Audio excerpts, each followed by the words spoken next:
who made himself the main character in the whole Bible? Fucking Paul. Am I right? Renee and Paul would be the perfect love match. Welcome to Holy Ghosting, a podcast about deconstruction and about how white women missionaries are the absolute worst. The worst! I'm Lindsay Stranigan. I'm Meg Weber. I'm Sarai Johnson. And today on the pod, we are talking about Savior Complex, a docuseries on HBO Max about Renee Bach, who started an organization in Uganda called Serving His Children when she was the ripe old age of 19. We're going to get into episodes 1 and half of episode 2 on this. It's going to be a two-parter. And I'm going to give a little trigger warning at the start because there's a lot of triggers in this. We got white supremacy, we got colonialism, we got children's death and harm, we have, I don't know, just like white people being terrible. Well, what else am I missing here? Medical malpractice, poverty porn. Yeah, poverty porn. Yeah, There's yeah. It's really, really hard to see imagery and video content. Renee had videographers, so there is a lot of footage that is from Serving His Children. So it's by them. They're very proud of it. It's very hard to watch. It's very hard to watch. Yeah. Mm-hmm. And so if you don't want to watch the docuseries, we completely get that. We watched it, so you don't have to. Yeah. And you're free to watch along as well. And this is going to be a kind of a recap, but also we're going to be talking about our own feelings. We will definitely get into white saviorism and colonialism and all the other fun isms. It was a tough watch. Our blood boiled. Our notes are kind of hilarious. There's a lot of exclamation point. There are some names. We used a lot of choice words for her. So that's what we're talking about today. A lot of self-reflecting, a lot of recognition of our own roles that we played in the same way, the ways that we showed up as white saviors, as young white girls in other places where we maybe shouldn't have been. We want to acknowledge the harm that is caused, that we participated in.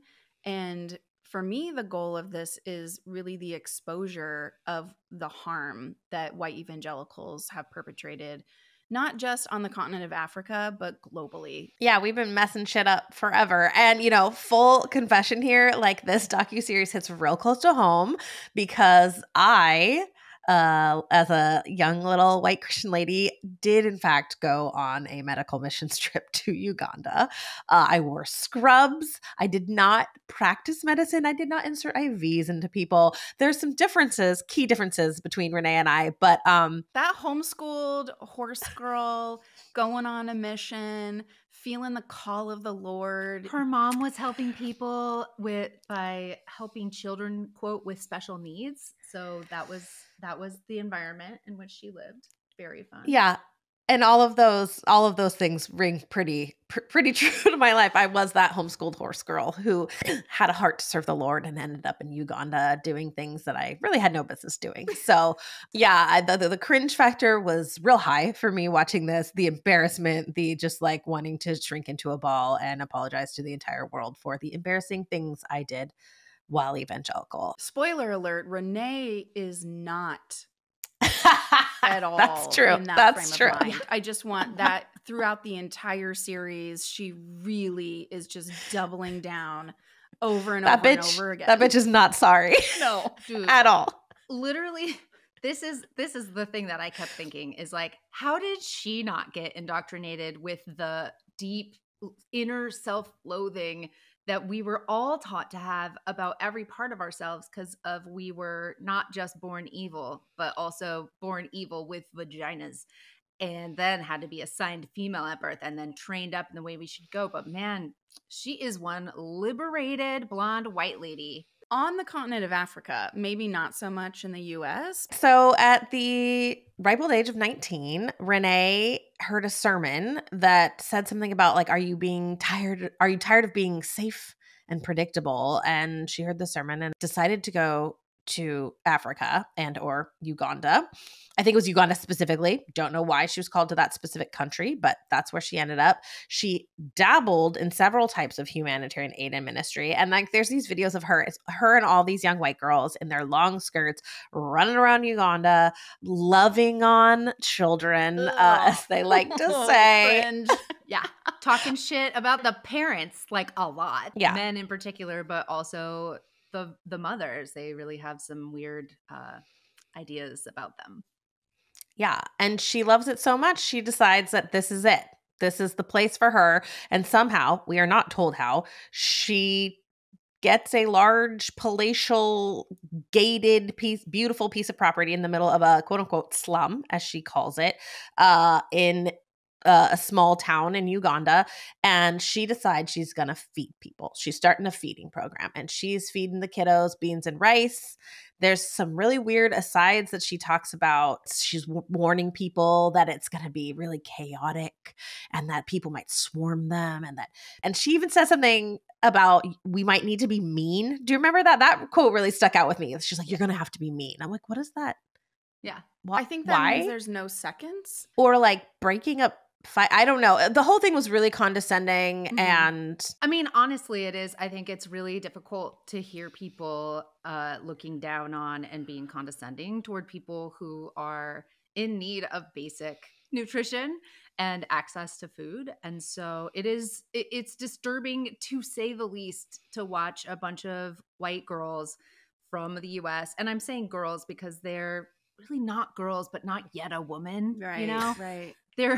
They're still like finding Virginal. their legs, and they're like, you don't get sarcasm. You know, it's just like a bunch of white girl Christians who are super big nerds. And honestly, it is offensive and horrifying to hear them talk about people as if they're animals or as if they don't have any ability to kind of function. And also, to be honest, like the person that I am, where I'm like, well, if we plan things better and have a decent process, then like maybe we won't have these terrible things, makes me mad that they didn't just be like, well, all we had to do was cook rice and beans in this flatbread. Maybe we could take a little bit of time to identify like how this can work in a way that's not going to also cause harm and danger for anybody. But you know, that's just me. Or also weird. maybe do it more than 2 times a week, because the feeding program was twice a week and they were elated at the impact that they were making. I think that's also the glorification of their own service was really evident. And it was a lot of self-patting on the back, which is gross and is like not really, I think, what God would have intended. I mean, there's also false humility. Like, I think that's the other part of it that I hate is there's no actual humility at all. There's just, oh, well, we're here at the hands of God. And it's sort of, it's one of those things where it's like somebody's not totally being honest with themselves or with you. And it feels really like unsafe and weird. So, yay. It's a fun time. Yeah, it's just like we said, so much of this is hard to watch because you see that like there's nothing inherently wrong about feeding children, right? But it's just like watching video after video of these like kids with their distended bellies, and you know they're obviously starving, and then these white girls is like running around just like hugging them and just being like, oh baby, I love. And Renee does adopt at the age of 20. She adopts an African child, and like think what you want about that. You know, the child's mother had died and didn't have other relatives, but like the way that they speak about it, the way Renee's mom, like we'll get into Renee's mom. Renee's mom is a problem. Oh, we're going to have a whole Renee's mom section. I feel like one episode about her mom is like not enough. Yeah. And I believe like one of her first lines in the film is like, when I saw that baby, I knew she was our grandchild. I'm like, how did you fucking know that this one of how many other babies were there that were orphaned? We will never know. We just know that at the age of 20, she adopts a Ugandan child. At this point in the docuseries, we cut to No White Saviors, which is an organization formed against, white missionaries going and trying to save other people. And we get into a lot of the problems of colonialism and where these issues started, not just in Africa, but beyond. Yeah, and it really talks about the harm that evangelicals have perpetrated in the name of white Jesus. Like this idea of white saviorism really truly is colonialism. I mean, it goes back to even this building that she has. It's a giant palatial 2-story colonial brick home with a manicured green lawn and a giant wall around it with a huge gate. And where did that come from? Like originally, probably some white people like showed up and were like, hey, I would like to protect myself and my assets. While I'm here to save these people who just barely deserve me to be here. I'm so generous. But her story does start out the same as ours. Like a young Christian girl is heaven sent to the continent of Africa. First of all, no, you don't just go to like a continent and you're like, here I am. We love to lump them all together, though. We loved like Africa is like, it's like, it's all the same. We don't got to know like the, you know, the differences between them. It's like in Mean Girls, how Katie, you know, Lindsay Lohan, came from Africa and they never specify a country that she was in. And it's just like this whole idea of that she's somehow in a jungle, but like, you know, please, Tina Fey, do better, babe. I love you, but come on. But Renee is running on this passion, right? Like episode 1 is called God Does Not Call the Qualified, He Qualifies the Called. And look, if it's about cooking beans and rice, I'm all for it. Like soak those beans and rice ahead of time, get the farts out. Like, yes, do your womanly Proverbs 31, whatever, like show up, cook in the kitchen. Sell your clothing made of purple cloth. Do it barefoot. Like you're going to be good. And, you know, yeah, like her mission does start with malnutrition, but this story's root is in colonialism. Missionaries came to Africa to feed people. Feed people in their spiritual life was their original goal. And then they came and they just saw, look, we can do more. We can actually be kings here. And a lot of the medical facilities and supports were started by missionaries, white missionaries, because it's Western medicine. Because it's Western medicine. And they came in saying like, y'all don't know how to do this. Your witch doctors are not helping you. And not only were they degrading the culture that they walked into, but they were trying to shift and have everyone assimilate to their whiteness and their Western way of doing shit. There's a really amazing quote that just stuck with me from one of these Ugandans who says, Africa was a continent that was left ravaged over the last 500 years. Africa is not poor. Africa is exploited. Colonialism is white saviorism. It's God put Africa on my heart, the end. Yeah. And it's gross. Missions has always been an essential part of expanding colonial efforts. It's always been because, you know, the Catholic Church first and then many, many, many others since then have had this idea that we're supposed to spread the gospel throughout the lands. But it has always looked like white people going to places and like dressing the children up in white button-up shirts and Western clothing and, you know, getting them to, assimilate to the things that we think are, quote, Christian, but really they're just part of white Western culture. Manifest Destiny is real, y'all. Real. No, it's actually not real. It's just a lie that we used to enrich ourselves off of the back of the global South. It's fine. It's so cute. Yeah, decidedly not real. We just like acted on it for we gajillion years as if it was.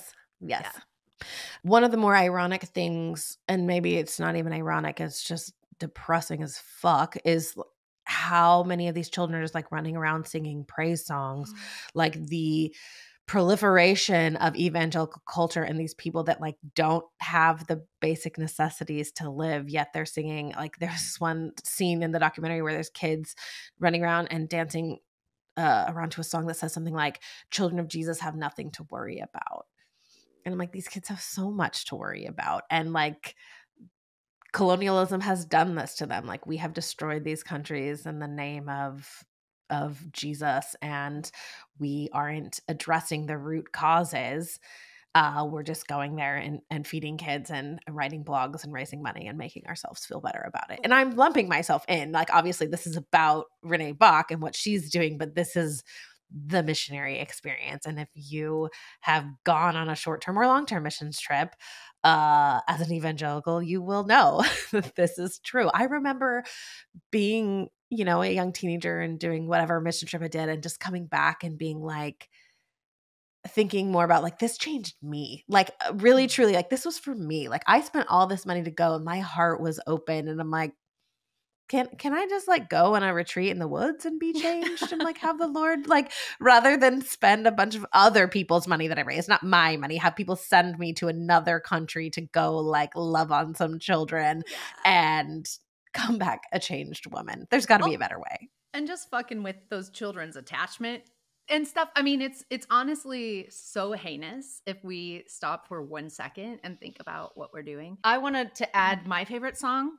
from this series as well, which is about the Mzungu, which is white, what they call white people. And they're like, well, white people look like the Jesus that's hung up on the wall in our churches, right? Because they have the classic like white Jesus. And it's it's like these white people come reflecting that concept of the Jesus that they see on the wall. And these children are singing a song that translates to, she has a nice face as though it were washed with milk. She is well endowed. And it's like praise to the white lady missionaries. And that's my favorite song. I honestly, what? Well, yeah. And in that culture, it's been so ingrained at this point that like whiteness equals help and whiteness equals wealth and whiteness, like they believe. And that's why Renee is able to do the things that she's able to do and be perceived as an expert when she is no such thing. And that actually like really takes us into the next part of the docuseries where we move from a feeding center real quickly into a fake clinic. Yeah, a medical clinic. Big air quotes there. Air quotes. Big fat fucking air quotes. They are not a licensed medical facility. There is not a doctor who is on staff. They hire a local nurse. And, the altruism here, like, I get it. The local hospitals, the way that they're run is that the doctors will prescribe medicines and prescribe supports for these kids who are malnourished, but then they send the mothers away. And it's the mother's responsibility to purchase these medications and to administer them and to help their child, rehabilitate from malnutrition. So in 2010, when Renee is like, these hospitals are impossible environments to get care in, we need ourselves to be in charge of this. She starts purchasing medicine in bulk. So this started because the rehabilitation process for children who are malnourished takes a long time. And the local hospital did not have enough room to house all these children. So they did reach out to Renee because she had a big fucking house. Right. And food. Caring for children, at like feeding them on a program and following doctor's orders after they've received initial treatment at a hospital is not hard to do. They entrusted her with this. Starts off innocently enough. Yep. But really quickly. And let's say that is a normal kind of thing that happens because white missionaries have been in these towns and these villages giving this kind of support. And so if they aren't there for it, like we said, they're not fixing the systemic problem of malnutrition. They're just putting bandages over it. Well, and I have a theory about how it escalated into what Serving His Children ends up becoming, which is this fake clinic where they're doing all kinds of wild medical procedures that they have no business doing. Is Renee is also blogging about all of this, and she is writing out the stories of what's happening, and she is realizing that the more she's telling the stories of them helping children and these sick kiddos getting better, and there's better responses, and people are emotionally connected to these stories. And this girl who has no medical training and no business doing this, but the Lord has called her because she is special and she is saving these babies. So then word gets out. in the villages that there is this place where children are getting better. And people just start coming to her. They're bringing their sick children to her, to a malnutrition center, not a medical clinic. And any logical, rational person would be like, no, I am not capable of treating this sick child. They need to go to the hospital. But is this what Renee Bach does? No. Hell no. Can we also real quick talk about this blog a little more? Just because if you read any of it, which I did a long time ago, because like I've been following this story since it was happening, and it was really focused on her as the main subject. So it was very much like an autobiographical kind of self-glorifying effort that she was doing. And I think part of why it resonated so much with people, I mean, this was like 2009, 10, 11, 12, you know, like these are the blogging days when it still counted. And it's really giving her a direct line to other people who see themselves in her and wish they could be doing the same kinds of things, but instead they can send money. And so she's really centering herself as well in the storytelling. And it's about how she's amazingly able to be there because of generous support. And all these poor children are kind of just foils for the stories and the mythologizing she's doing for herself about how great she's doing at supporting these children.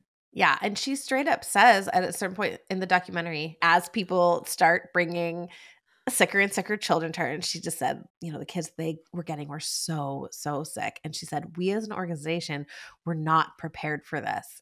My response was I just wrote, so why not send them to the fucking hospital then? Right. Like, there's a place for this. It's where do sick children go? I guess I have to take care of them personally. because I am special. And then we get into, it's hard to pick the moments in this that make your blood boil the most. Yeah. This might be it. So we get video of Renee back in the US speaking in front of church to raise funds. We know it well. We've all seen these missionaries doing this. Maybe we've stood up in front of a church and asked for money in the same way. And she, is crying. Those white woman tears. And she calls the hospital a grimy place. Yep. In her speech at the church, and talks about how this hospital is going to let 2 twin babies die. They've treated them and they're unable to be saved at this point. And so then she decides to take them into her care. I have like many questions about this story. So the hospital just gives up on these babies and then just release. They're like, I guess you can have sure. these babies. But she's just talking about like this whole thing over and over again is like about how she was called. And she even says something like on stage in this church, she was like, you know, like that God is going to let this 21-year-old with no medical experience, like help these babies. And I'm like, that's not a thing to be proud of. Like that's a thing to be fucking terrified of. Yeah. And she just thought she was special. And this is a thing that we're all told. And it's this thing that Renee says over and over again, the title of the episode about God not calling the qualified. He qualifies the called. Like you don't have to have experience. You don't have to be good at this stuff. God will just magically make you good at it. He will give you the superpowers to save babies. And spoiler alert, he won't. It doesn't work like that. Yikes. Turns out you have to like go to school to be a nurse or a doctor. Yeah. Turns out. Like if I decided, you know what, I'm going to build the tallest building in my town right now. I have no engineering skills whatsoever. I don't know shit, but I'm going to just start it and I'm going to build it because I'm sure God will just tell me how, like he did with Noah and the ark. Yeah. He'll be like this many cubits by that many cubits, make this thing that high, whatever. It's going to be great. But honestly, like it chaps me so fucking hard that this person continued glorifying her lack of education and experience and was seriously acting as though God could give her a CNA license without her going to the 9 months of community college or whatever it is that allows you to use some of those basic medical care things that she did need to know how to do. And she didn't go. Like, she just didn't do it, though she seemed to have unlimited money. She did take an intensive medical course through a missions organization for 2 weeks. For 2 weeks. And she really did feel that she was an ordained, like a natural doctor, that she had this, yes, the healing gift, and that super witchy. she just could, you know, pick it up and do it. Like, no big deal. That's the other thing that I love is she's just like going on this like, well, God's just telling me what to do for these children all the time. And then also talking shit about, quote, the witch doctors in the village. Yeah. And, like, she's literally blaming them for the children's deaths that came to her who were too sick. And they're like, well, some of them were just treated by the witch doctor, you know. But she's over here like looking at a child. She has no medical training in this way. She cannot diagnose things, and she certainly should not be prescribing care.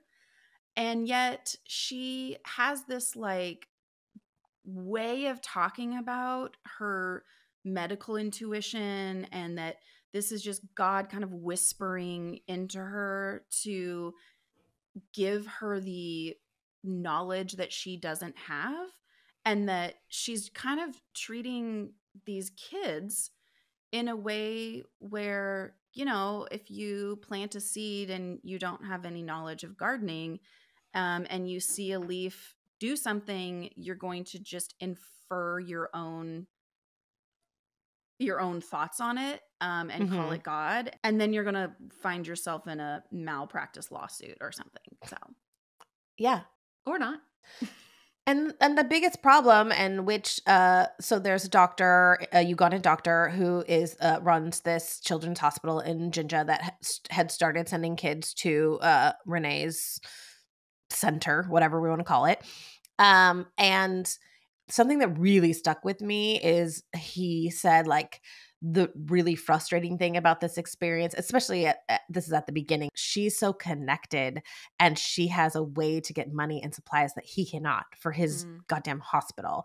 And he literally says, like, Renee is lucky because she is an American. He has the training and the knowledge, but the money was going to her. She does not send any of that money to the hospital. She does not give them supplies. In fact, she complains about like how she has to take this kid at one point to all these different hospitals and they don't have this oxygenator. And she's even saying, she's like, you can just like order one on Amazon. I'm like, then order those hospitals. Yes. Oxygenators. Like, sure, maybe have them at your place too in case something goes awry and your nurse needs to treat a child and you can't get it to there. Over and over again, I just kept writing the hubris, like the I am special. These children need to come to me. They don't need to go to the hospital where they can get actual medical care. And even the fact that the one nurse that she hired, she talks about it like in her blog, being a good Christian lady. You can only have people working on children that are going to like instill the values of the Lord in them. You got to save their lives and save their souls. Well, that's the most important part. Really, is the Jesus part, I guess. And one of my notes here said, like, she says something about how local hospitals were grasping at straws to get supplies. And in my, like, parentheses, all caps, why not share them, you greedy bitch? That's my note. Seriously. Like, is this toilet paper again during the pandemic? Right. Like, why are we such hoarders? And why do we think, like, we're gatekeepers? Like, as a white woman, I get to, 1, hold all the money, 2, hold all the power, 3, like, give it out how I see fit. Ew. Yeah, ew. It's super gross. So ew. Well, that's what happens when we're too close to God and he speaks directly to us and through us. And of course, as a white woman, I also know it's more likely to be heard if I were in a country that needed the resources that I had and that I could also assert my dominance in because of being a Mzungu. Well, and then I can just keep blogging and asking for supplies and getting people to feel bad for me and send me money. Mm-hmm. It's a really fun circle.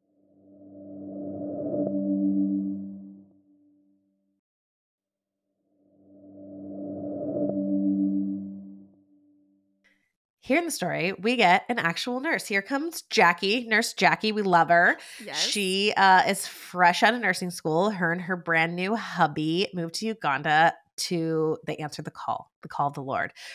Another couple of youngins, like young 20s, very fresh, very excited, like wants to serve. Here's the call of God. Inspired by her amazing blog. Yes.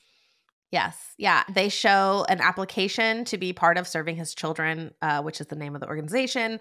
And like under the qualifications was like, you don't have to be a licensed teacher to teach or be in the medical field to put on Band-Aids. Like as if that's all they're doing. They're just putting little Band-Aids on Yikes. children, making it seem, again, all of it's so freaking like I mean, you don't have to condescending. be a chef to make beans and rice. Like, I agree.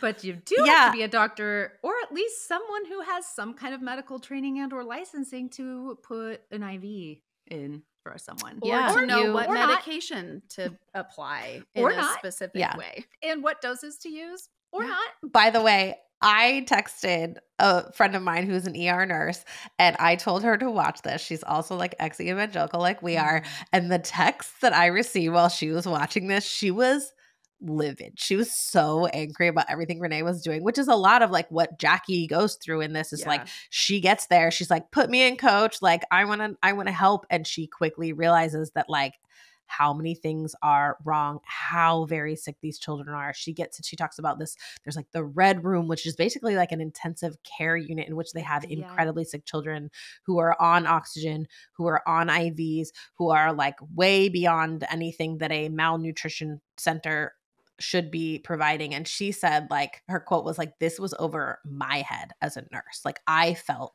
as a nurse that I was not even qualified to deal with like what was going on here. There were no doctors coming in to see these kids. Like we had mentioned earlier, there were mothers who heard about this white doctor who was saving children. And so they show up there with their sick children. And here comes a woman with a stethoscope around her neck who starts, you know, checking out the child. And the woman being Renee. Yeah, Renee is wearing a stethoscope. She's wearing, I think she wears like a doctor's coat occasionally as well. She is presenting herself as a trained like medical practitioner for sure. And someone with a lot of knowledge and a lot of like, she had very good bedside manner. Well, yeah, and Jackie says that Renee is quite good at putting in IVs. Right. And she becomes skilled at some of these things. Experience at that point is what it comes down to. Like, yes, maybe she had a natural, you know, kind of gift for like a light touch, for finding the vein. I mean, there are things that are just kind of like non-medical that she probably did possess. It's the fact that she is diagnosing and that she is prescribing and that she is doing the work herself while nurses stand next to her. And she has no training in like the biggest thing. And it's funny, like my nurse friend is texting me. She has no ability to understand like when something goes wrong. She doesn't know what to do. She's not taking people's vital signs. She's not taking into the bigger picture. She's doing the few things she knows how to do. And replicating it on multiple patients, even though every patient's experience is going to be unique and different. She's just replicating the like one or two things that she knows how to do. And that's not what a doctor does. Right. No. And so she's not coming at it from a place of, you know, knowledge. Yeah. And so Jackie starts looking at the medical records. She starts looking at the dosages and she is kind of floored by how high the dosages are. She's starting to question Renee. She's just having some real problems with, you know, what's going on. And apparently when pressed, Renee's response was, I know this sounds kind of weird, but sometimes I feel like God just tells me what to do. My skeleton left my body. I am floored by this statement. Like the absolute bullshit of this statement. Like, can she just stop for 1 minute and like, can we play that back again for her? Like, I think she needs to record herself and like hear it because, you know, it's just. Oh, Tobias, you blow hard. Like, here's what you do, Renee. You just get a little tape recorder and you just use it. Record yourself. I mean, honestly, this is actually a really interesting part to me because of my nonprofit nerdery. And part of it is this phenomenon called founders syndrome. And it is when people basically are running an organization and it exceeds their ability to manage it. A lot of times a founder will start something and it'll be good and successful in its way. But then once it grows past a certain point and that person is no longer really qualified or experienced enough to take it to the next place, they might sometimes destroy the organization by digging their heels in. If someone comes in and gives them information that they don't want to hear, then they become the target and the founder will try to edge them out. And the founder doesn't necessarily do anything that makes sense to anyone else. Since my very limited experience in this wasn't about a life or death situation with children in Africa, it was like learning how to write grants. And I went to my old executive director and was like, okay, I need to learn how to do the budgets. And she's like, okay, well, you can get numbers from our accountant, but they're always wrong. So I just do it like this. And I'm like, okay, so you make it up. She's like, no, I get some stuff from Anne, but then, I make it make sense for the grant. And I'm like, so it's just made up then? Like, because you're not believing these numbers that are actually like the profit and loss and whatever, like, okay. And so that was interesting. One of many examples, but I do think that Renee's reaction to Jackie asking any questions at all was to get immediately super defensive and to try to neutralize any power Jackie may have had and make it seem like she's being undermined by this person who's trying to teach her something she doesn't know. Like, it's ridiculous that she doesn't know somehow. And so she's offended.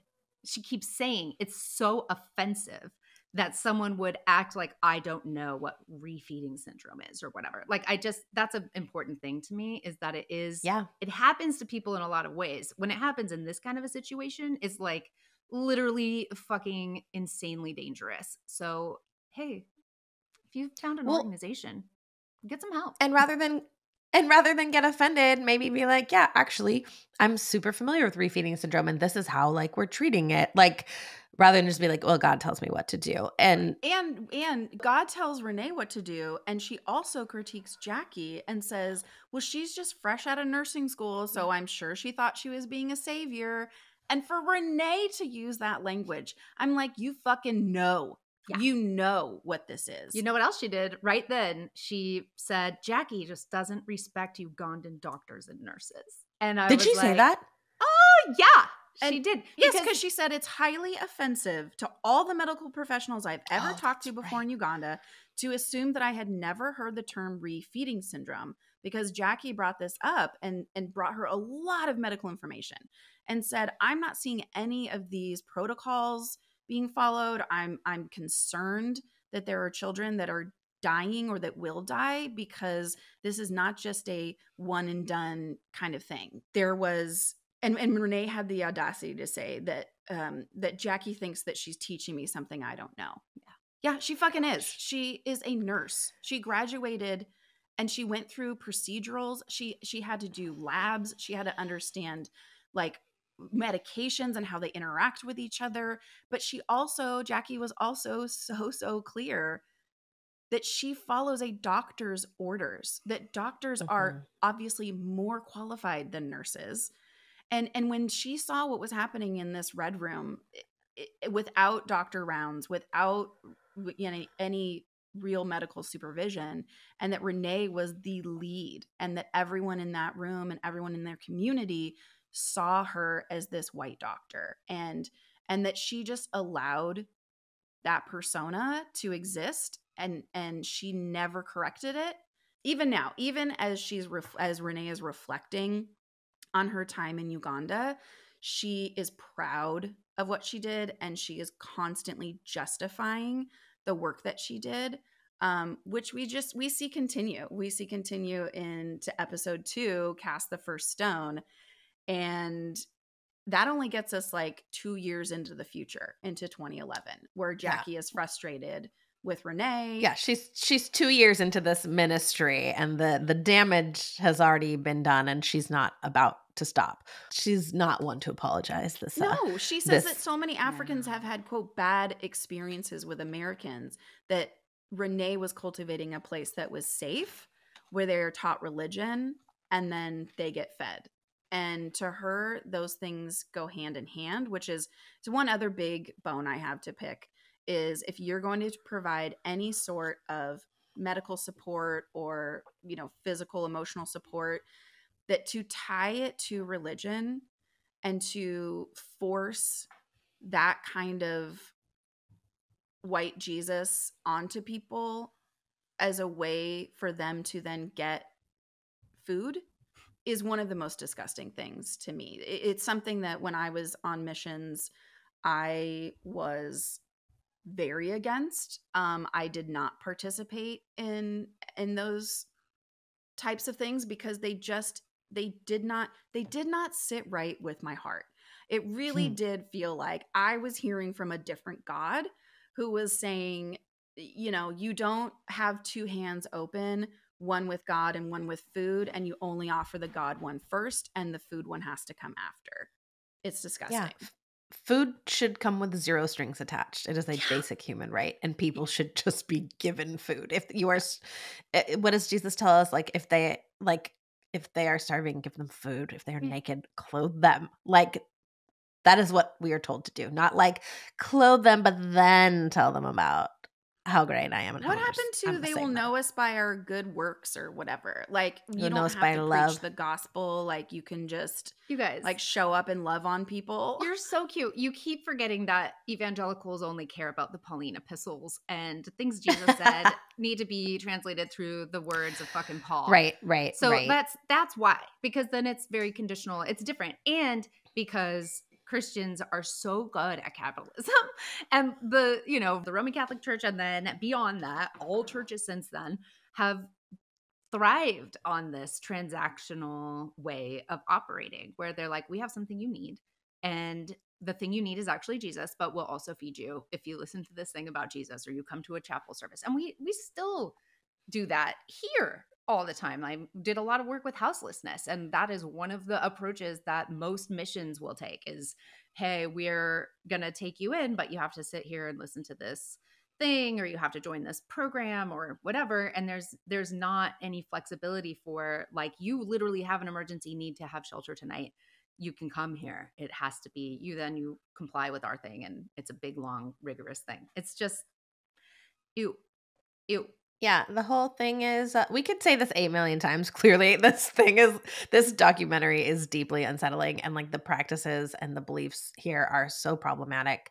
And the footage that we are watching is all footage that was, taken for this mission to elevate Renee. There are conversations that she has with a doctor on camera where she's misdiagnosing a child and calls it the wrong thing. The doctor corrects her, and then she gets directly on camera afterwards. The doctor is not in the scene. She's sitting with a very sick child in the red room, and she's describing what's going on with this child. Again, she is put into a position where the story is truly about her. Like the videos, the blogs, she is using these kids who are in dire states of malnutrition, and she is using them to elevate herself and to raise money. And she doubles and even triples what the amount of money that she's receiving, and particularly when a small girl named Patricia comes to the clinic.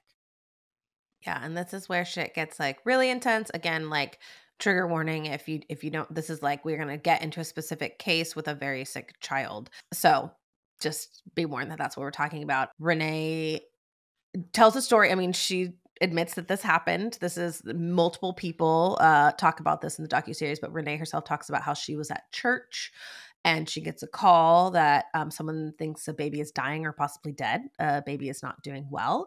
So she rushes back to go see about it. Apparently, the nurse was not on site that day, and Renee did not think to call anybody else and decides, like, looks through this kid's chart and decides that she needs a blood transfusion. Does not take vitals, does not do a medical exam, does not have anyone medically qualified there when this decision is made. And just does it. And then this child proceeds to start having a pretty intense reaction during the blood transfusion, and Renee is not sure why. So then she calls Jackie and says, hey, Jackie, what do you know about like anaphylaxis or like allergic reactions to blood transfusions? And Jackie's immediately like, why didn't you call me before you started this blood transfusion? But she does not get an answer. I think we know the answer to that. I mean, there were even notes in baby Patricia's chart that would have helped Renee possibly make a more informed decision even, but those were ignored. Again, the hubris of her going, I'm going to hear from God and I'm going to act in a medical way.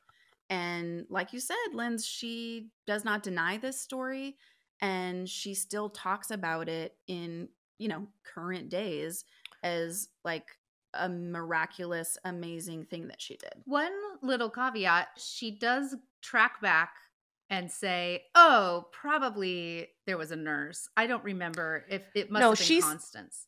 She stated that Constance was there. Right, and then she backtracks on that when the producers say we interviewed Constance, and Constance, the nurse, like the nurse who was on site, employed by them at this time. And Jackie also testified to the fact that Constance was not there. So two people are now saying, and so Renee has to do some backtracking and was like, oh, we had some other part-time nurses, so it was probably one of them that was there. Again, if one of them was there, why didn't they give the blood transfusion? Why was it you?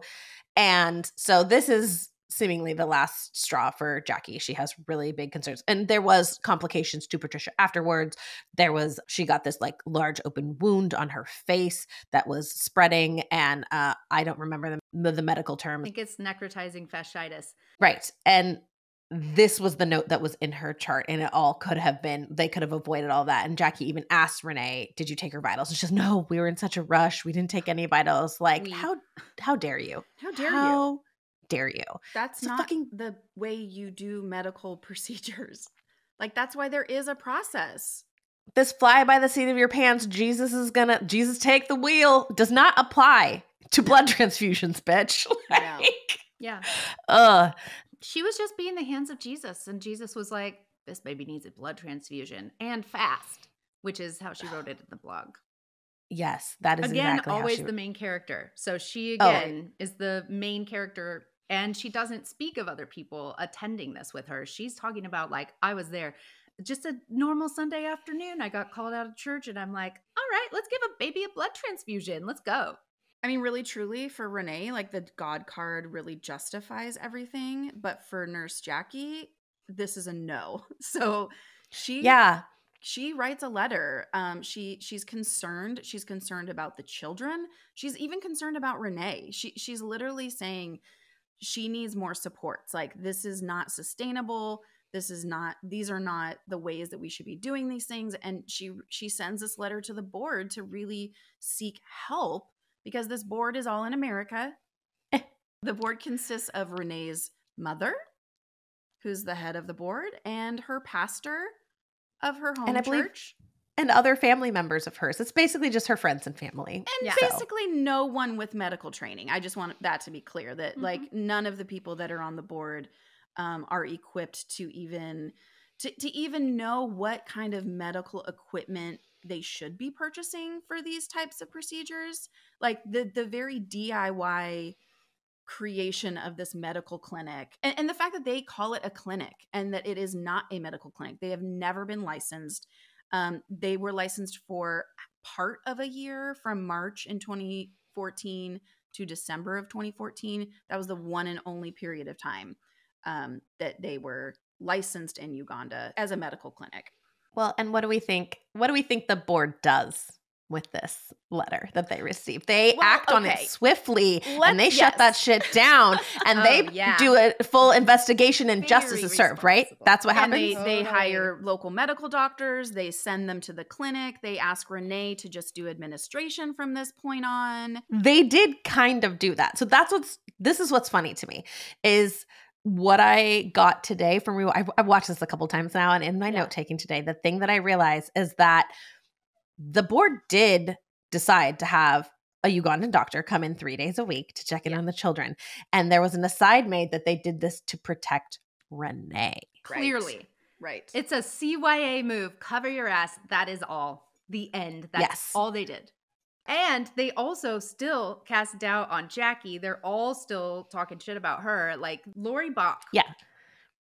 Renee's mom. We're going to have to just talk about her in the next episode, I think, because it's going to take some time.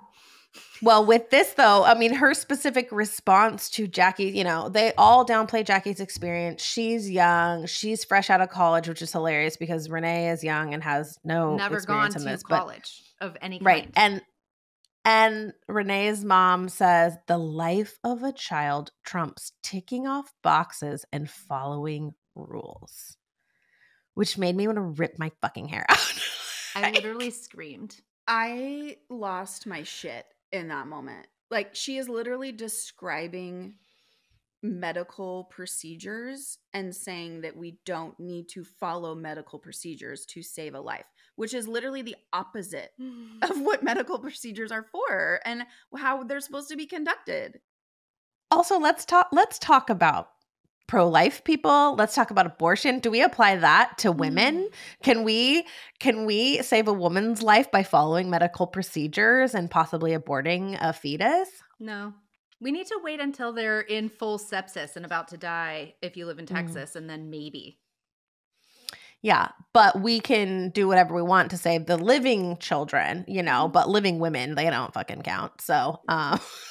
And the living children, I'm sorry, in Africa, because she couldn't have got a job doing any of that shit here. No. Like, that is just true. And that's part of what's so fucking gross about this, is that she's in another country taking advantage of their need to have resources, to have these kinds of supports, and then she is exploiting it again and again, disparaging what they have there, like just being completely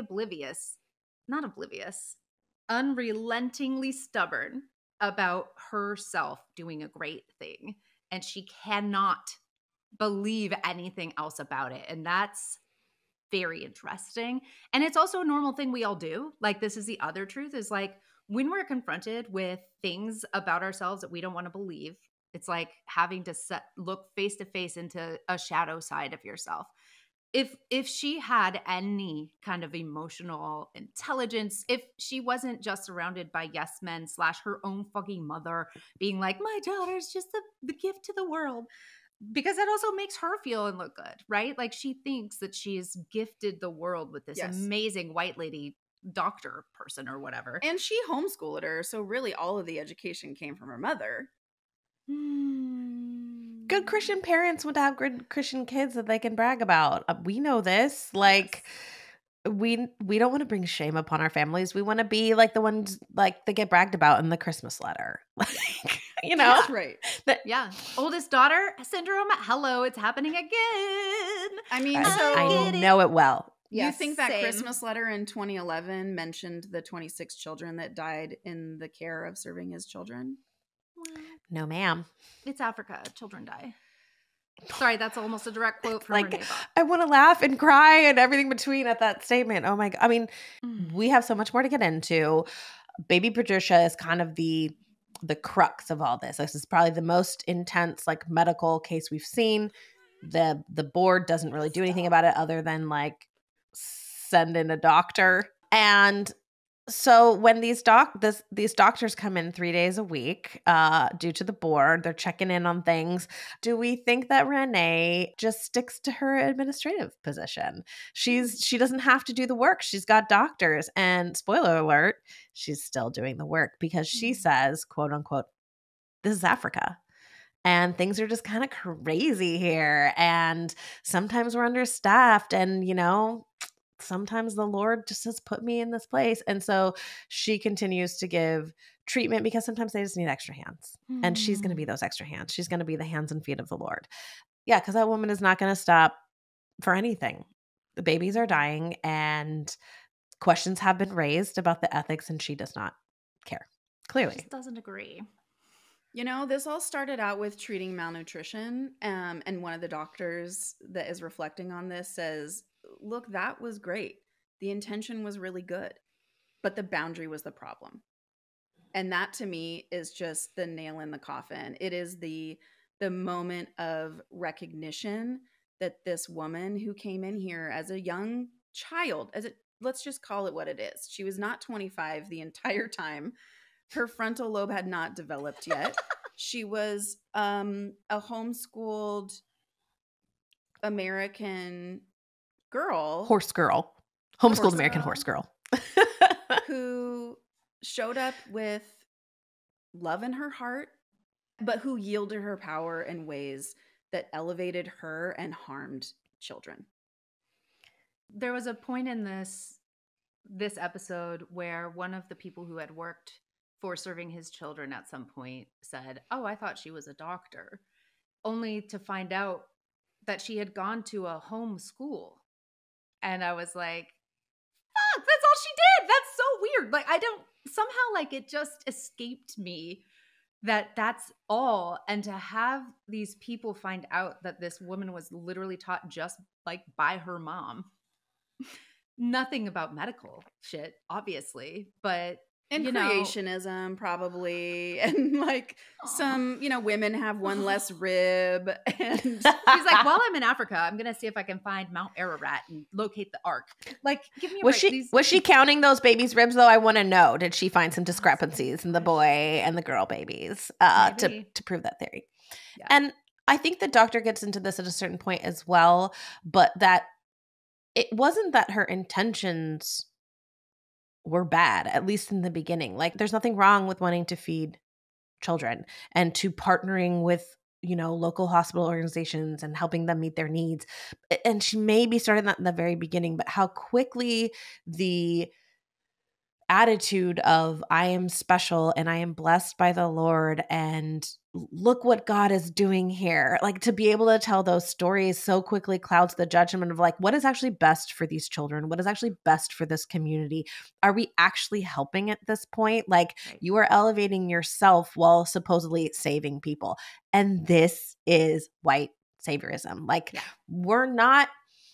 we are not trying to disparage helping people. Like, we believe in mutual aid. We believe in feeding the hungry. We believe in clothing people. We believe in housing people, all of these things. But there are ways that you need to go about this. And if you believe that you are special and that you are an instrument of the Lord, let me tell you, you are not going about it in the right way. You are not allowing people to be seen for who they are, and you're not meeting their needs. And especially, like, my biggest problem in all of this is that there are organizations on the ground in Uganda who are doing the work, and like, to think that you can come and do it better with no training, to be unqualified, but God's going to qualify you. It's just utter and complete bullshit. And the harm that is left in the wake of that it's immeasurable. And we'll get into it in the next episode. There's lawsuits that happen, and this stuff is hard to prove. There's a lot of gray area stuff. People call her a murderer. People are going to throw out numbers of the children that died because of her, and that stuff like doesn't necessarily hold up in a court of law, unfortunately. It's also, we'll get into like incarceration and all. We've got thoughts and feelings that we'll get into, and the next portion of all of this, and we'll get into more of the No White Saviors organization and more of her fucking mom, all that fun stuff. Really talk about her fucking mom, fucking Laurie. It's a fun Bach, hang, y'all. Guys. This docuseries is a fun hang. Really, And the thing about Holy Ghosting is that we like to talk about heavy shit and that somehow make really ridiculous jokes in the middle of it, because that's how we cope. Okay. Yeah, and it's the ridiculousness of all of it. I mean, if I can say anything about this, and like, just if Renee were to allow me to speak into her life and other would-be Renees out there, I think one of the most important things that we can know is that we cannot know everything, and that if we are dedicated and interested in something, then we should get qualified to do it. And if you believe in God calling you, whatever, like, cool. Also, you got to have some accountability. The people who are in charge of an organization need to actually rise to the occasion and do it. So I'm accidentally going to talk about board shit again in the next episode too. But yeah, I think it's a very sad thing. And it's also a very common thing. But again, the stakes are usually way lower, because most people aren't really going to go to another country and try to start some medical practice that is based on nothing except for feeding. Just, we are errant human beings. We don't know everything about everything. We have to be taught things. We also don't always know what we don't know. And so, being able to say like, hey, I need to learn something. You got to be teachable. Isn't that something that Jesus likes? I thought. I don't know. Humility? Whatever. Yeah, but did Paul say it? That's Paul. You know what? Who made himself the main character in the whole Bible? Fucking Paul. Am I right? Renee and Paul would be the Besties. perfect love match. Damn. Thick as thieves. Yeah. Nice. Well, with that, I think that wraps up our recap on the first episode and half-ish of episode 2 of Savior Complex. We will be back and we will get into more of the shenanigans of serving his children, which I'm just also going to say it's a stupid fucking name. Like, I'm sorry. It's a bad name. I don't like it. So Renee, take that up. One of my many grievances with you. It's lower on the list, but I just don't like it. So I also don't like you, Renee. Yeah, we're not going to be friends. Sorry. No, defo not going to be friends. Even though we got the Horse Girl Homeschool Alliance, like, I want nothing to do with that. Thanks for joining us today, Ghosties. Part 2 will be out in 2 weeks, so join us back here again. And in the meantime, please come and see us on the internet. We are on TikTok, Instagram, Facebook, and YouTube at Holy Ghosting Pod. If you want to join us on our Patreon or join our Facebook group, please do. You do not have to be a paid subscriber, but we appreciate every support that we can get because it's a lot to put this show together and we love doing it and we want to keep on. So please subscribe on Apple Podcasts or to our Patreon. You can do it for as little as $5 a month. And we have lots of special things coming out for all of our subscribers. You guys, I had a great idea. What is Another it? way we can Okay. support this podcast. We start a blog where we each get to write about ourselves as the main character in really important life or death issues. And then I think we're just going to bring in a lot of support. I think this is the best idea I've ever had. You're welcome. Yeah. We're going to blog. We're going to talk about how our hands and feet are doing the work, how we are being called and led, and we are changing the world because, of course, we are. Because we're white ladies. It's all about you, white ladies.